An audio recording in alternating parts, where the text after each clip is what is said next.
Hello everyone, welcome to my YouTube channel. आप सभी का स्वागत है हमारे आज की इस वीडियो में। देखिए, इस वीडियो में हम लोग बात करेंगे एनटीपीसी एग्ज़ाम के बारे में। जैसा कि आप लोगों को मालूम है कि अभी का जो सबसे बड़ा एग्ज़ाम पेंडिंग है वो एनटीपीसी और ग्रुप डी है। हालांकि ग्रुप डी में तो मामला दूसरे डायरेक्शन में जा चुका है, उसका एग्ज़ाम कब होगा अभी कुछ कह नहीं सकते। लेकिन एनटीपीसी का जो एग्ज़ाम है वो आपका जल्द होने वाला है और जुलाई में एग्ज़ाम आपका शुरू होने वाला है। साथ ही इस वीडियो में हम लोग ऑफिशियल डाटा भी देखने वाले हैं, जितने जोन की तरफ से टोटल फॉर्म फिलअप का डाटा मिला है। कंपटीशन बहुत ही ज़्यादा खतरनाक रहने वाला है, वो डाटा देखने के बाद आपको समझ में आ जाएगा। तो इस छोटे से वीडियो को एंड तक जरूर देखें और चैनल पर नए हो तो चैनल को सब्सक्राइब करना ना भूलें। आगे बढ़ने से पहले आपको बताना चाहूँगा, टेक्स्ट बुक की तरफ से एंड ऑफ सीजन सेल अभी चल रहा है, जिसका लाभ आप लोग 31 मार्च 2025 रात 12 बजे तक ले सकते हैं। बिगेस्ट प्राइस ड्रॉप आपको मिल रहा है, वो भी पास प्रो पर। जो पास प्रो आपको 699 में मिल रहा था वो मात्र 351 रुपये में आपको अभी मिलेगा। डिस्क्रिप्शन में मैंने लिंक दिया है, वहाँ से परचेज करोगे और EG10 कोड का यूज़ करोगे तो 12% डिस्काउंट के साथ आपको ये मिलने वाला है।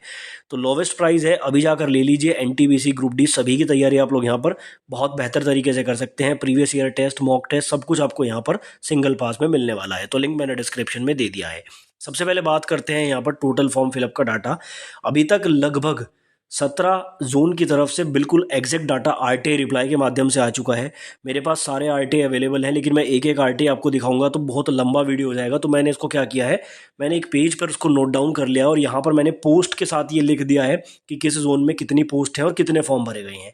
जैसे चेन्नई में अगर आप लोग देखोगे 436 पोस्ट है। ये ग्रेजुएट वाला डाटा है एनटीपीसी ग्रेजुएट का, जिसमें आपकी स्टेशन मास्टर वाली पोस्ट आती है। तो चेन्नई में 436 फॉर्म आए हैं और 436 पोस्ट है और फॉर्म आए हैं 3,42,423। बिलासपुर में 649 पोस्ट पर 4,51,000 फॉर्म हैं। चंडीगढ़ में 410 वैकेंसी, 3,72,000 फॉर्म हैं। कोलकाता में 1382 वैकेंसी, सबसे ज़्यादा कोलकाता में ही वैकेंसी है, तो फॉर्म भी सबसे ज़्यादा यहीं पर है। 10,27,983 फॉर्म कोलकाता में है। अहमदाबाद में 516 वैकेंसी हैं तो 4 लाख फॉर्म आए हैं।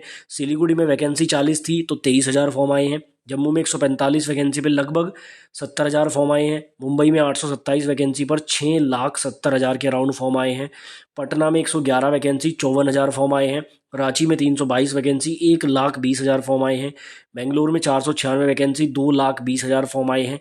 सिकंदराबाद में 478 वैकेंसी, 3,70,000 के अराउंड फॉर्म आए हैं। मुजफ्फरपुर में मात्र 12 वैकेंसी थी तो फॉर्म भी कुल 11,000 ही आए हैं। अजमेर में 132 वैकेंसी, 1 लाख फॉर्म आए हैं। प्रयागराज में 227 वैकेंसी, 2,75,000 फॉर्म आए हैं। तिरुवनंतपुरम में 174 वैकेंसी, 1,13,000 फॉर्म आए हैं। गोरखपुर में 129 वैकेंसी हैं, 1,11,000 फॉर्म आए हैं। तो एनटीपीसी ग्रेजुएट में टोटल 58,40,861 फॉर्म आए हैं। वहीं एनटीपीसी 12th का जोन वाइज डाटा नहीं है, लेकिन टोटल डाटा है 63,26,818 का। दोनों को मिला देते हैं तो 1,21,00,000 के अराउंड यहाँ पर टोटल फॉर्म आए हैं। तो कंपटीशन का आइडिया आप लोग इससे लगा सकते हैं। ठीक है, इसका आप लोग चाहें तो स्क्रीनशॉट लेके रख सकते हैं कहाँ पर कितने फॉर्म है।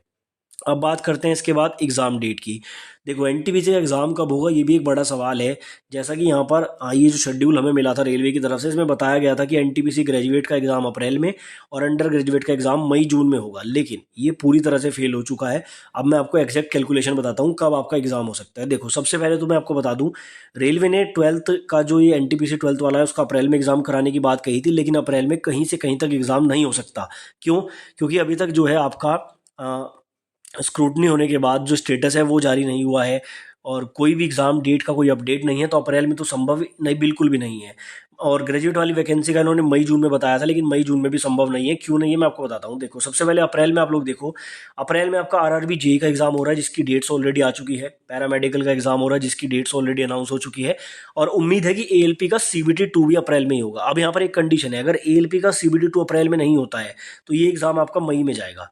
और मई में एसएससी बैंकिंग के बहुत सारे एग्जाम है, तो टीसीएस पूरी तरह से मई में बुकड है और टेक्नीशियन के डीवी मेडिकल भी चल रहे हैं। तो आप लोग मान के चलो एएलपी का CBT 2 अगर मई में जाता है तो ये तो हो जाएगा, क्योंकि ये 1 या 2 दिन का एग्जाम है। लेकिन एनटीपीसी आपका मई में बिल्कुल भी नहीं हो सकता, यानी कि जो डेट रेलवे की तरफ से दी गई थी अप्रैल मई, वो बिल्कुल भी यहाँ पर काम नहीं कर रही है।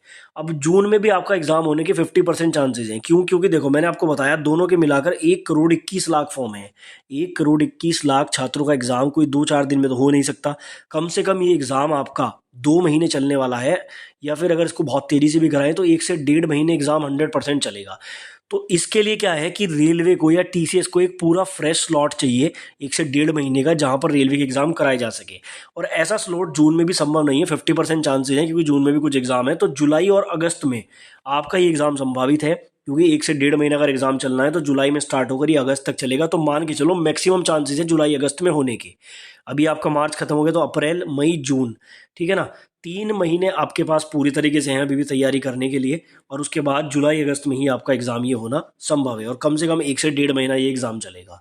तो ये बेसिकली पूरा अपडेट था एनटीपीसी के टोटल फॉर्म फिलअप का डाटा और एग्जाम डेट के रिगार्डिंग। बाकी कोई अपडेट आएगा तो आपको दूंगा, इसलिए चैनल को सब्सक्राइब करना ना भूलें।